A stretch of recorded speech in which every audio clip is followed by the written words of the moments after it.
Sa isang maliit na baryo sa paanan ng bundok, may isang lalaking nagngangalang Tomas.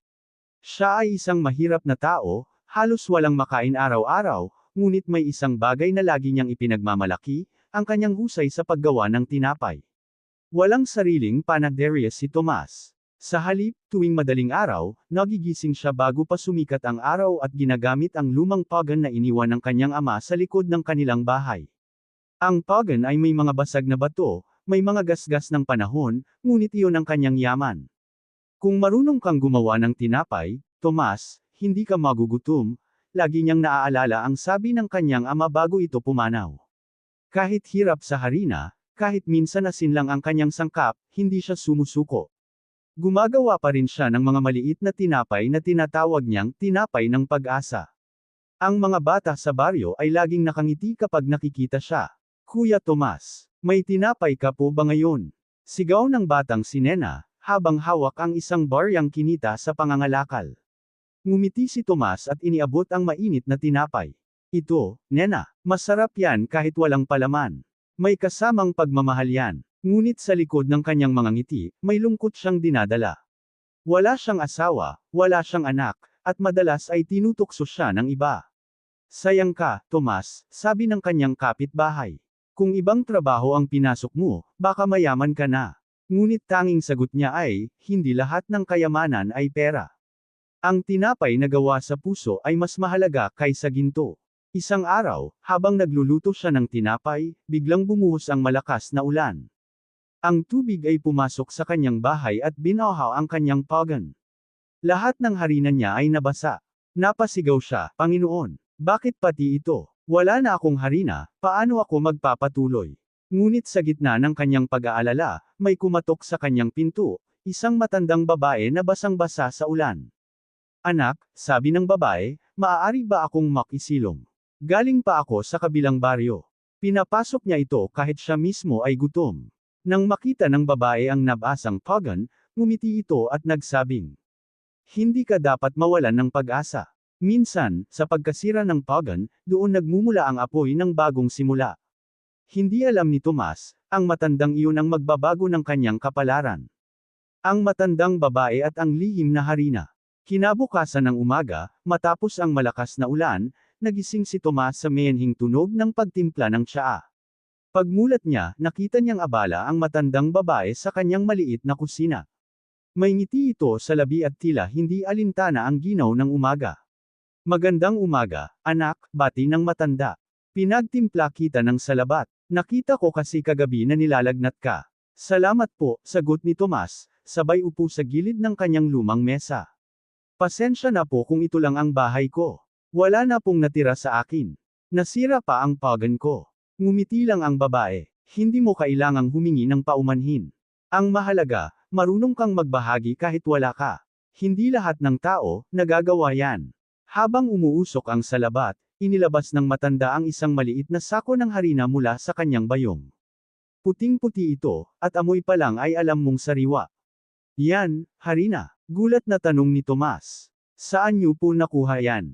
Sa aking nayon, sagot ng babae. Ito ay espesyal na harina. Iilan lang ang nakaalam gumawa niyan. Kapag ginamit mo ito ng may dalisay na puso, magdadala ito ng biyaya.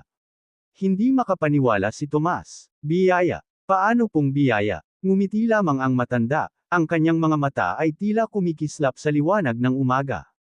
Kapag gumawa ka ng tinapay gamit yan, gawin mo ito hindi para sa sarili, kundi para sa iba. Ang bawat kagat ng tinapay ay magdadala ng pag-asa sa mga kakain nito. Bagaman nagtataka, sinunod ni Tomas ang payo ng matanda. Hinalo niya ang harina, tubig, at kaunting asin. Habang minamasan niya ang tinapay, pakiramdam niya'y parang may liwanag na bumabalot sa kanyang mga kamay. Matapos ilang sandali, inilagay niya ang tinapay sa pagan, na kahit may sira, biglang nagliyab ng kusa. Napatigil si Tomas. Hindi ako nag-apoy nito, bulong niya. Ngunit tumawa lang ang matanda. Hindi mo kailangang malaman lahat ng hiwaga, anak. Ang mahalaga, marunong kang maniwala.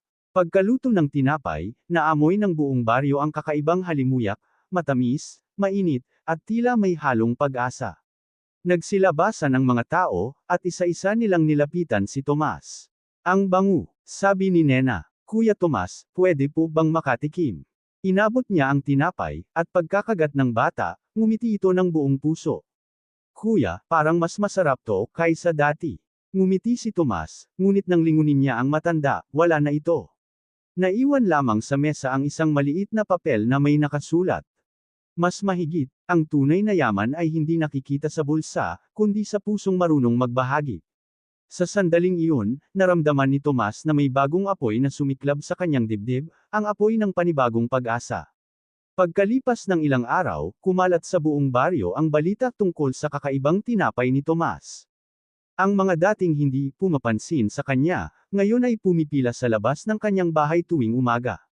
Kuya Tomas, isa pong tinapay. Sigaw ng mga bata. Pahingi rin, Tomas. Kahit kalahati lang. Sabi ng matandang lalaki na dati laging nagbibiro sa kanya. Ngunit kahit dama-dami ang gustong bumili, hindi nagtataas ng presyo si Tomas. Hindi ito negosyo, lagi niyang sinasabi, ito ay biyayang dapat ibahagi. Bawat kagat ng tinapay ay tila nagdudulot ng saya. Ang mga lolo't lola ay nakakangiti, ang mga batang dati may sakit ay unti-unting lumalakas, at ang mga magulang ay nagkakaisa muli sa hapag. Hindi maipaliwanag ng mga tao kung bakit, ngunit pakiramdam nila ay may himala sa tinapay ni Tomas. Isang araw, dumating sa baryo ang isang mayamang negosyante na nagngangalang Don Alberto. Narinig niya ang tungkol sa tinapay at agad niyang pinuntahan si Tomas. Tomas, sabi ni Don Alberto, narinig ko ang tungkol sa tinapay mo. Gusto kong bilhin ang recipe mo. Babayaran kita ng malaki, 1,000 gintong piso. Napaisip si Tomas. Ang ganung halaga ay sapat na para maayos ang kanyang bahay, makabili ng bagong pagan, at mabuhay ng maginhawa. Ngunit naalala niya ang sinabi ng matandang babae. Mas mahigit, gawin mo ito hindi para sa sarili, kundi para sa iba. Pasensya na po, Don Alberto, sagot ni Tomas. Hindi ko po ito ibebenta. Ang tinapay na ito ay para sa mga nagugutom, hindi para yumaman ako. Tumaas ang kilay ng negosyante. Sayang, pera na, naging bato pa. Tandaan mo, Tomas, darating ang araw na pagsisisihan mo yan. Umalis si Don Alberto na may galit sa puso. Ngunit bago siya lumisan, lihim siyang ngumiti. Kung ayaw mong ibenta, kukunin ko na lang sa ibang paraan, bulong niya sa sarili. Kinagabihan, habang mahimbing na natutulog si Tomas, narinig niya ang mahinang kalusko sa labas. Dahan-dahan siyang lumabas, at sa liwanag ng buwan, nakita niyang may taong nakaitim na pumapasok sa kanyang bahay. Agad siyang sumigaw, "Sino ka?"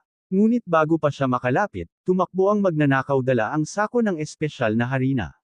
Hinabol ni Tomas ngunit huli na. Ang harina na galing sa matandang babae, ang harina ng himala, ay nawala. Naupo siya sa lupa, luhaan at basang-basa ng hamog. Panginoon, bulong niya, paano na po ang mga tao? Wala na akong magagamit na harina. Ngunit sa gitna ng kanyang pagluha, may malamig na simoy ng hangin na dumampi sa kanyang mukha, at may narinig siyang boses na pamilyar. Mas mahigit, Tomas, ang himala ay hindi sa harina, kundi sa puso. Nang gumagawa, napatigil siya. Inay, ikaw ba yan? Ngunit wala siyang nakita kundi ang mga bituin sa langit, kumikislap na tila may sinasabi. Ngumiti si Tomas, pinunasan ang luha, at mahigpit na hinawakan ang kanyang lumang kahon ng harina. Kung puso ang kailangan, sabi niya, gagawa pa rin ako ng tinapay, kahit wala na ang mahiwagang harina. At doon nagsimula ang bagong kabanata ng kanyang buhay, ang paggawa ng tinapay ng pananampalataya.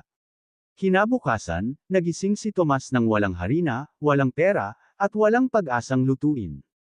Ngunit imbes na panghinaan ng loob, tumayo siya at huminga ng malalim. Kung ang matanda ay nagsabi ng totoo, bulong niya, ang hiwaga ay nasa puso, hindi sa harina. Lumabas siya at pumunta sa palengke. Nakisuyo siya sa mga tindera.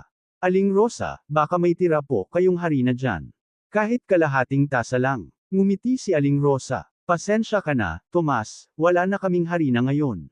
Pero may lumang tinapay dito, baka pwede mong gamitin. Tinanggap ni Tomas ang mga lumang piraso ng tinapay, matitigas, tuyot, at halos itapon na ng iba. Ngunit sa kanyang isip, naisip niya ang isang ideya, bakit hindi ko subukang buhayin muli ang mga ito? Bumalik siya sa bahay, dinurog ang mga lumang tinapay, hinaluan ng tubig at kaunting asin. Habang minamasa niya, paulit-ulit niyang binibigkas ang panalangin. Mas mahigit, Panginoon, bigyan mo ng lasa ang kawalan, at pag-asa ang mga walang pag-asa.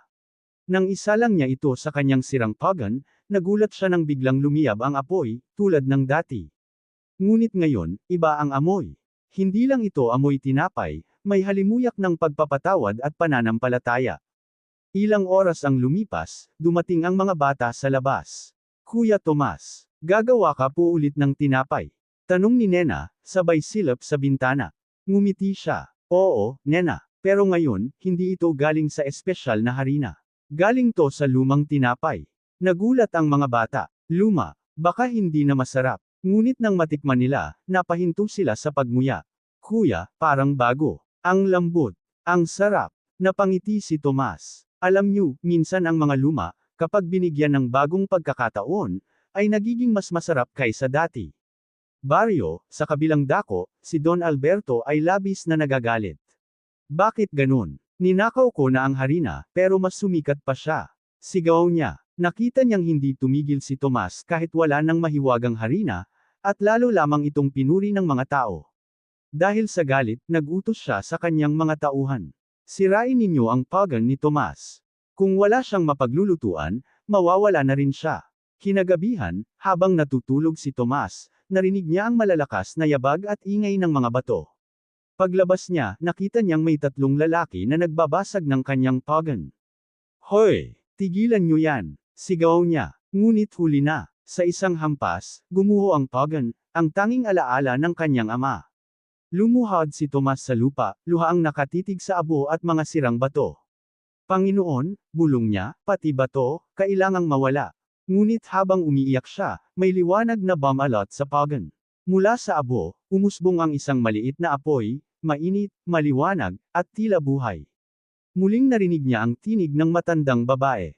Mas mahigit, kapag sinunog ng mundo ang iyong pag-asa, hayaang ang pananampalataya ang maging bagong apoy. At doon naintindihan ni Tomas, kahit sirain ang lahat sa kanya, hanggat may pananampalataya, may paraan siyang bumangon. Pagkatapos ng gabing iyon, halos hindi makatulog si Tomas. Paulit-ulit niyang tinitigan ang abo ng kanyang sirang pagan, habang ang maliit na apoy na natira ay patuloy na kumikislap, parang puso niyang ayaw mamatay. Hindi ako susuko, sabi niya sa sarili. Kung nasira ang pagan, gagawa ako ng bago. At kung wala akong bato, gagamit ako ng putik at lakas ng loob. Kinuha niya ang mga sirang piraso ng pagan, nilinis, at pinagtibay muli gamit ang luwad mula sa ilog. Habang ginagawa ito, may mga taong dumadaan na napapatingin. Tomas, bakit mo pa inaayos yan? Tanong ng isa. Mas mabuti pang sumama ka sa bayan, magtrabaho na lang sa pabrika. Ngumiti lang si Tomas. Ang tao, kapag iniwan ang kanyang layunin, para na rin niyang sinirang muli ang sarili niyang pagan. Bago niya natapos ang bagong pagan. Maliit ito, ngunit mas matibay kaysa dati. Bago niya ito gamitin, tumayo siya sa harap at nanalangin. Mas mahigit, Panginoon, salamat sa panibagong simula.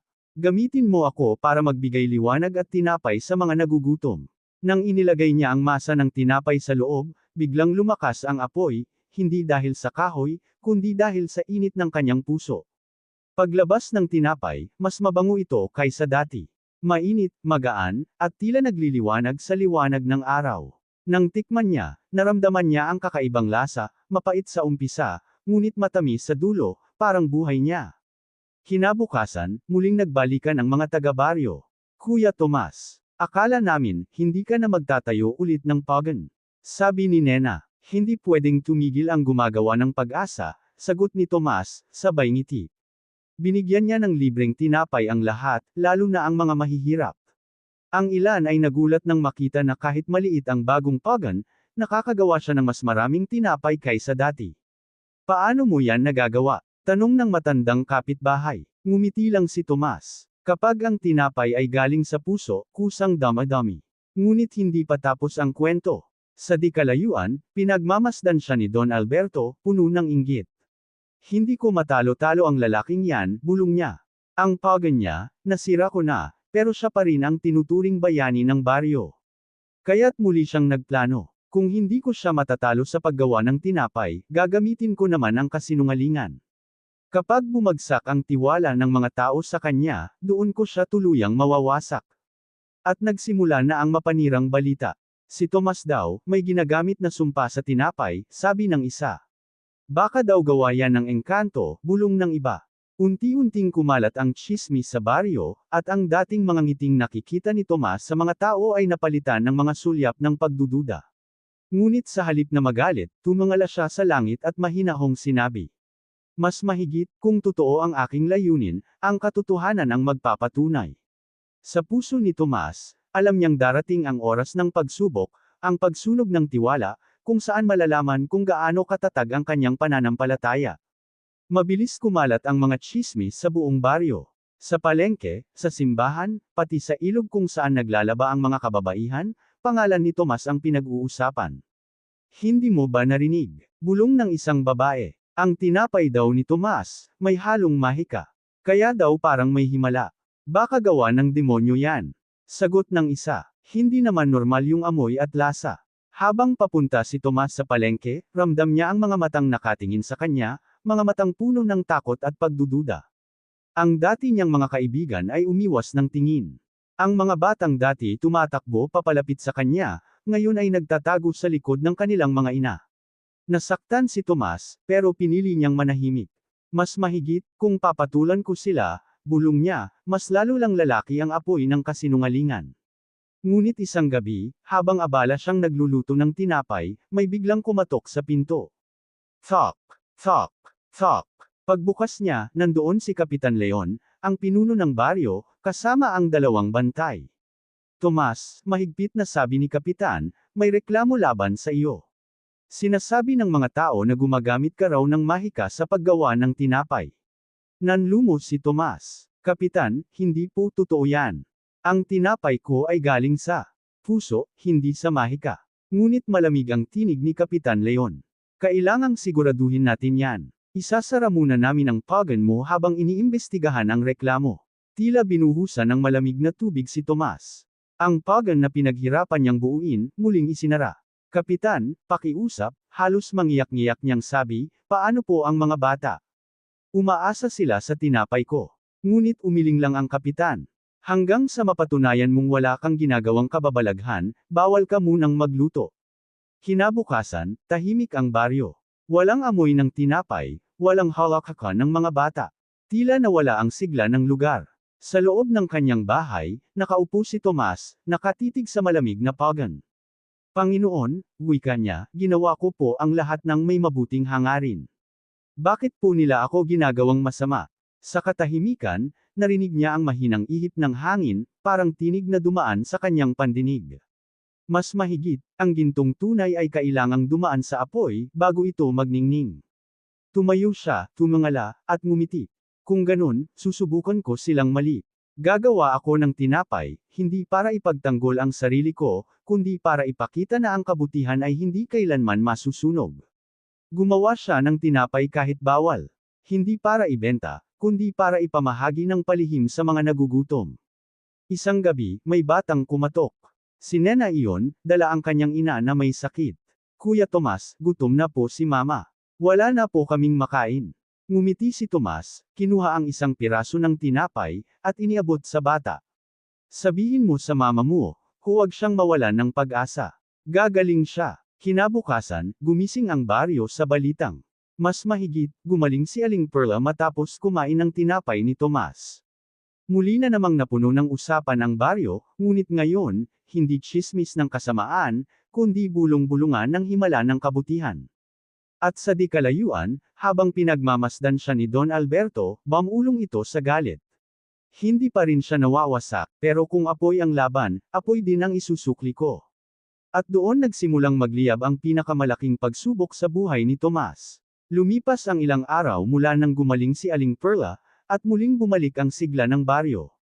Ang mga tao ay unti-unti nang bumabalik kay Tomas, ang mga batang dati takot, ngayon muling nakangiti. Kuya Tomas, ang tinapay mo po, nakapagpagaling talaga kay Mama. Sabi ni Nena, sabay yakap sa kanya. Ngumiti si Tomas, pinahid ang luha ng bata. Ang tinapay, Nena, ay simpleng pagkain lang. Pero kapag sinamahan mo ng pananampalataya, nagiging himala ito. Ngunit hindi natuwa si Don Alberto sa naririnig. Habang nakaupo sa kanyang malaki at marangyang bahay, binasag niya ang hawak na baso sa sobrang galit. Hindi ko maintindihan. Sigaw niya sa kanyang tauhan. Sinira ko na ang pagan, pinakalat ko na ang mga tsismis, pero mas pinuri pa siya. Kailangang mawala siya sa baryong ito. Lumapit ang kanyang kanang kamay, si Rigor, at nagtanong. Anong gusto niyong gawin, Don? Malamig ang ngiti ng mayaman. Sunugin natin ang kanyang bahay, kasama ang pagan. Kapag nawala ang tahanan niya, mawawala na rin ang kanyang pag-asa. Kinagabihan, tahimik ang langit, walang hangin, walang buwan. Tulog ang mga tao sa baryo, maliban kay Rigor at dalawa pang tauhan ni Don Alberto. Dala nila ang sulo, at dahan-daang lumapit sa bahay ni Tomas. Yan ang bahay, bulong ni Rigor. Sunugin natin. Ngunit bago pa man nila may hagis ang apoy, may tumikim sa dilim. Bakit nyo yan gagawin? Tinig iyon ng nena, nagising pa at naglalakad pa uwi. Nagulat ang mga lalaki. Umalis ka riyan, bata.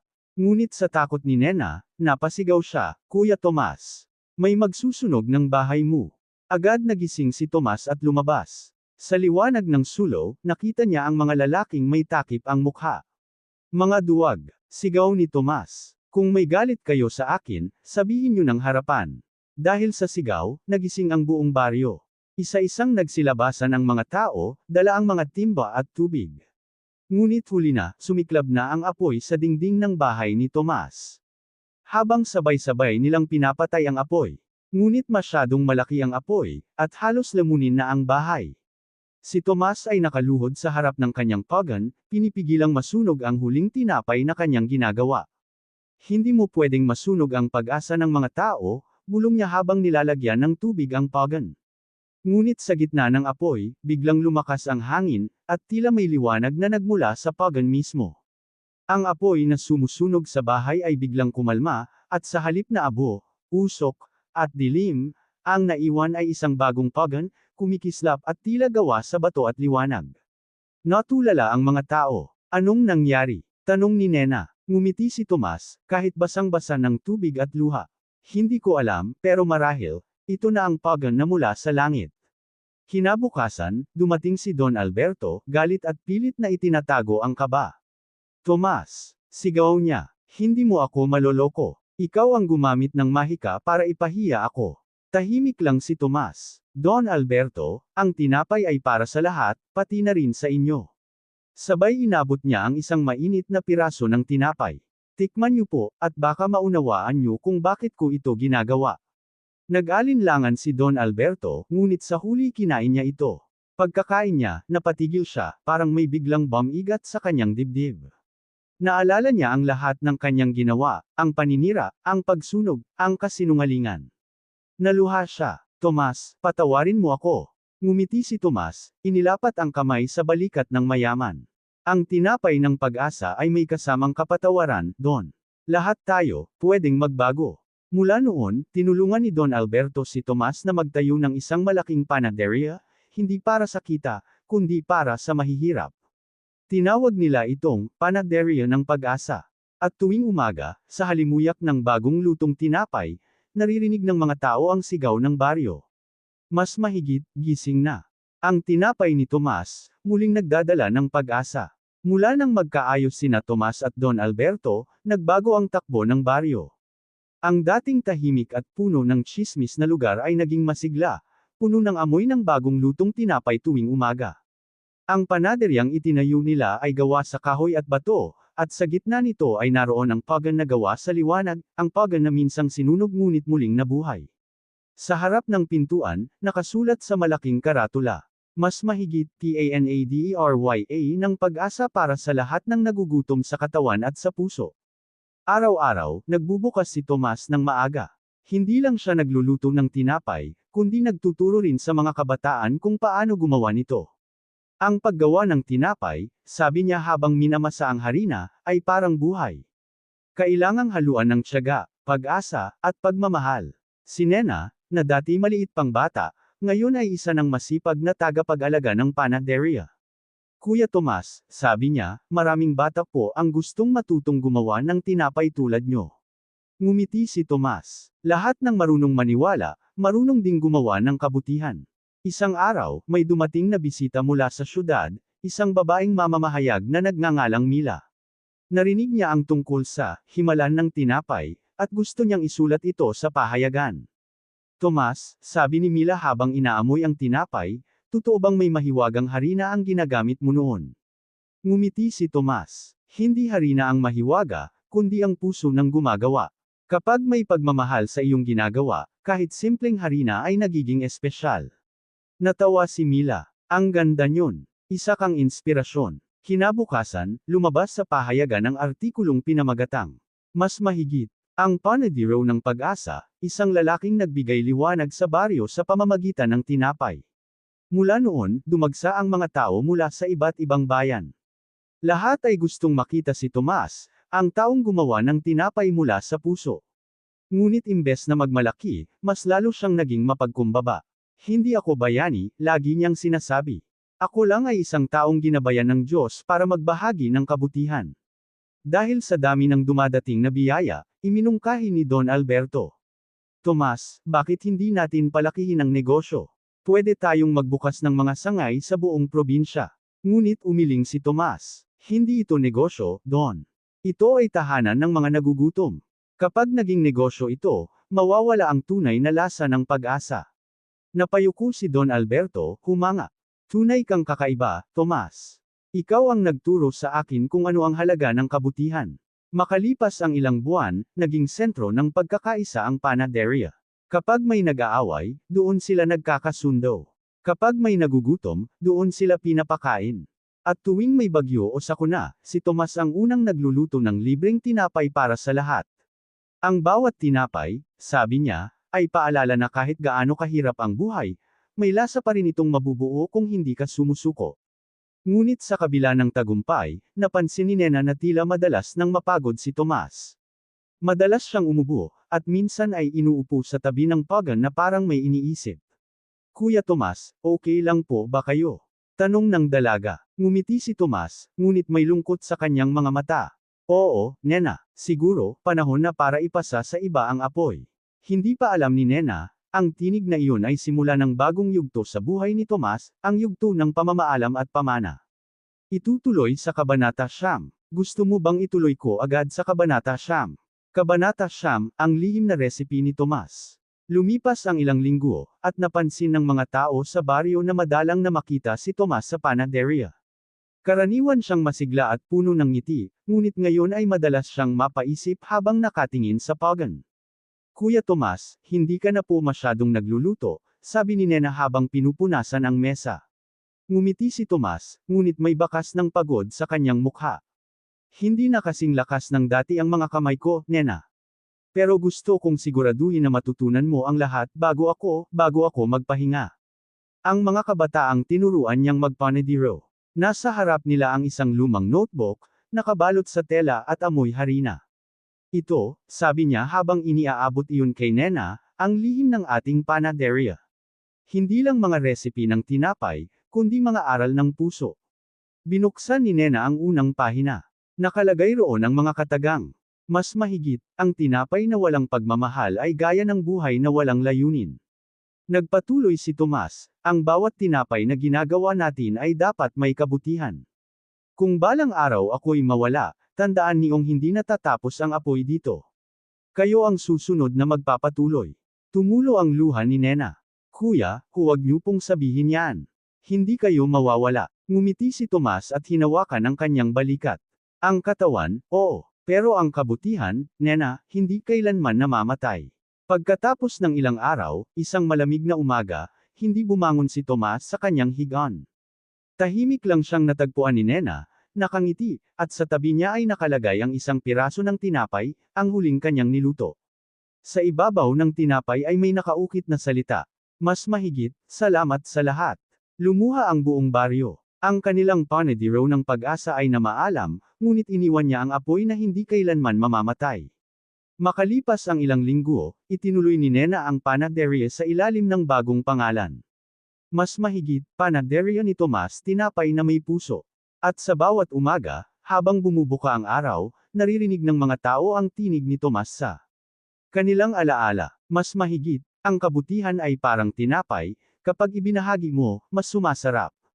At tuwing sinisindihan ni Nena ang pagan, tila may liwanag na kumikislap mula sa loob, parang espiritu ni Tomas na nagbabantay, nagbubulong ng inspirasyon.